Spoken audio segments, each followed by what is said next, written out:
यागेश्वरं मच्छयेत्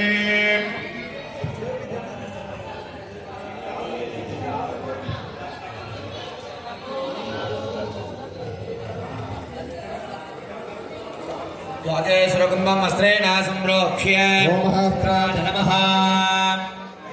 ओम अदकूर्मशिलासीनां क्षीरोदशविग्रहां गुरागारा वरदाभयप्रदां क्रियामादारूपिणे मादाशक्तये नमः।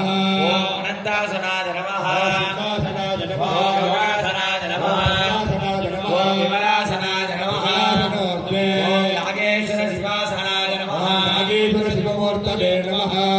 ओम ईशानमूर्ताय नमः। मूर्ते चतुरवक्त्राय नमः। वक्त्रे हृदयाय नमः। हृदये वृत्ताय नमः। नाभो सत्योजातमूर्तये नमः। पादयो शान्तिकलाय नमः। मूर्धने शान्तिकलाय नमः। वक्त्रे विद्याकलाय नमः। हृदये प्रतिष्ठाकलाय नमः। नाभो निवर्तिकलाय नमः। पादयो सर्वाङ्गेण विभाव्य करे पुष्पमादाय ध्यात्वा इन्दुनिभवञ्जमुखहस्तदशयुक्तं शूलवर्णङ्गमसि वज्रमभयं स्यात् पाशवरदाङ्कुशमणिग्रहणभावे